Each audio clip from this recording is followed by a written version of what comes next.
Hi hello welcome to time 24x7 TV. మరి ఈ రోజు మూవీ మసాలాలో కొత్త ఇంట్రెస్టింగ్ విషయాలు తెలుసుకుందాం.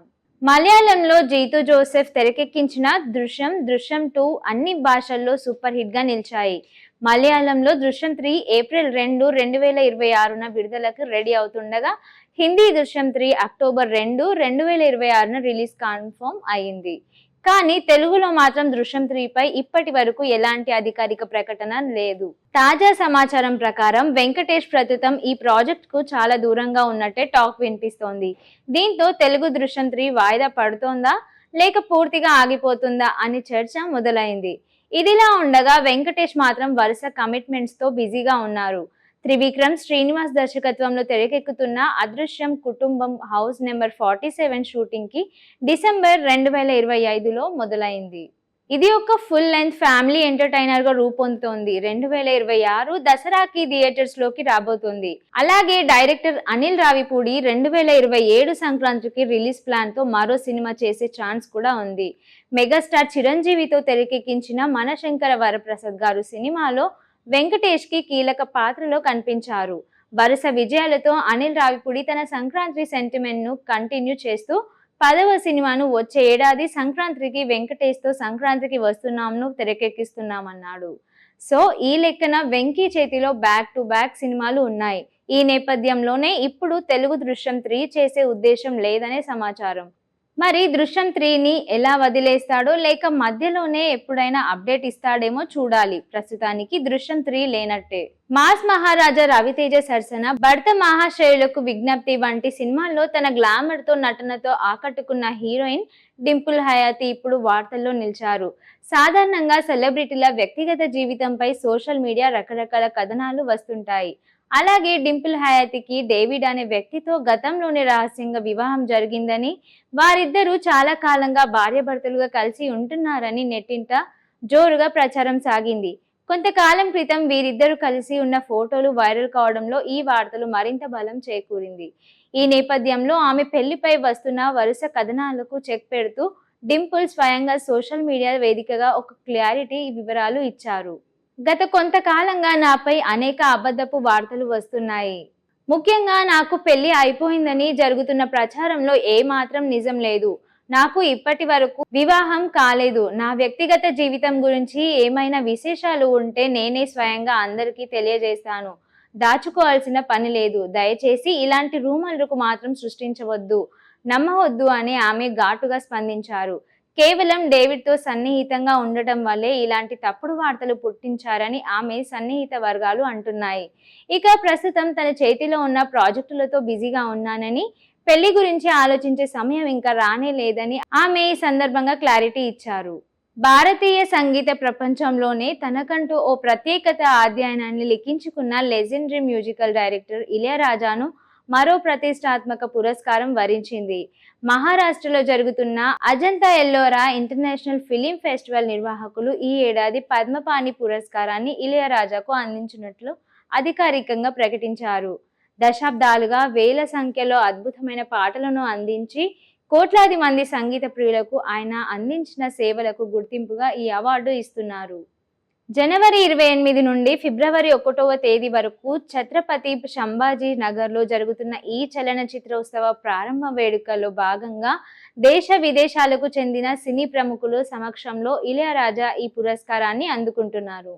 కాగా ఈ గౌరవం ఆయన సుదీర్ఘ సంగీత ప్రయాణంలో మరొక లిఖితురాలిగా నిలవనుంది. పద్మపాణి పురస్కారం భాగంగా ఇళయరాజాకు ఒక జ్ఞాపికతో పాటు గౌరవ పత్రం, అలాగే 2 లక్షల నగదు బహుమతిని ప్రదానం చేయనున్నారు. గతంలో ఈ ప్రతిష్టాత్మక పురస్కారాన్ని భారతీయ చిత్ర పరిశ్రమకు చెందిన ప్రముఖ గీత రచయిత జావేద్ అఖ్తర్, విలక్షణ నటుడు ఓం పూరి, ముఖ్యత దర్శక రచయిత్రి సాయి పరంజ్పే వంటి దిగ్గజాలకు అందుకున్నారు. ఇప్పుడు ఆ జాబితాల్లో ఇళయరాజా పేరు చేరడం పట్ల ఆయన అభిమానులు, సంగీత కళాకారులు హర్షం వ్యక్తం చేస్తున్నారు. కేవలం పాటలకే కాకుండా నేపథ్య సంగీతంలో వినూత్న ప్రయోగాలు చేస్తున్న భారతీయ సినిమాను ప్రపంచ స్థాయికి తీసుకెళ్లిన గొప్ప వ్యక్తికి ఈ పురస్కారం దక్కడం సుముచితమని ఇండస్ట్రీ వర్గాలు కొనియాడుతున్నాయి. ఇక ఈ వేడుక కోసం అజంతా ఎల్లోరా ఫిలిం ఫెస్టివల్ నిర్వాహకులు భారీ ఏర్పాట్లు చేస్తున్నారు.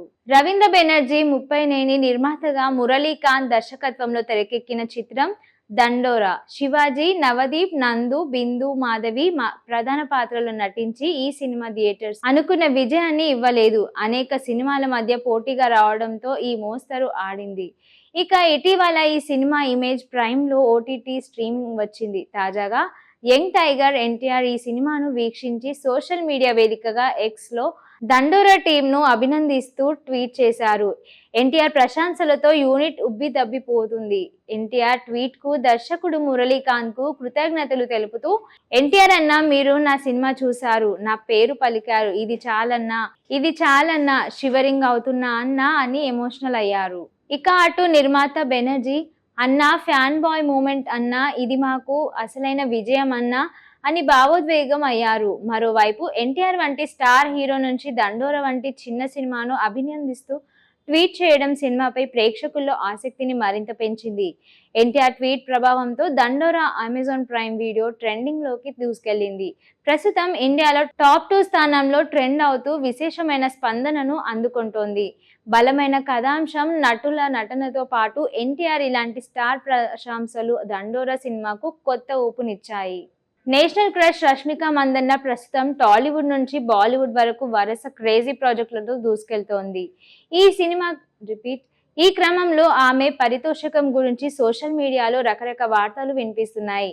రష్మిక ప్రస్తుతం సౌత్ ఇండియాలోని అత్యధిక పారితోషికం తీసుకునే హీరోయిన్ అని, ఒక్కో సినిమాకు భారీ మొత్తంలో వసూలు చేస్తుందని ప్రచారం జరుగుతోంది. ఆమె రేంజ్ ని బట్టి అలాంటి వార్తలు రావడం కామన్. అయితే తాజాగా ఓ ఇంటర్వ్యూలో ఈ వార్తపై రష్మిక చాలా సరదాగా, అంతే స్పష్టంగా స్పందించారు. నేను ఇండస్ట్రీలో అందరికంటే ఎక్కువ రెమ్యునరేషన్ తీసుకుంటానని అందరు అనుకుంటున్నారు, కానీ అందులో ఏమాత్రం నిజం లేదు. అది కేవలం ఒక అపోహ మాత్రమే. నేనేమీ హీరోను కాదు కదా అంత భారీ స్థాయిలో పారితోషికం తీసుకోవడానికి అంటూ ఆమె నవ్వుతూ సమాధానం ఇచ్చారు.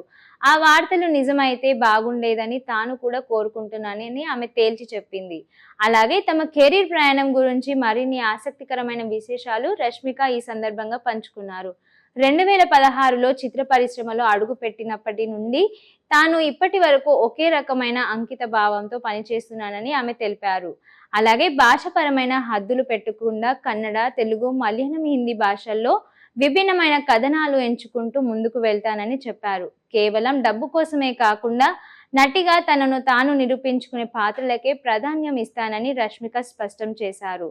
మొత్తానికి కష్టపడి పనిచేయడమే తన బాధ్యత అని రష్మిక ఈ సందర్భంగా పేర్కొన్నారు. షేర్ చేయండి, లైక్ చేయండి, సబ్స్క్రైబ్ చేయండి. మరిన్ని వీడియోల కోసం బెల్ సింబల్ పై క్లిక్ చేయండి.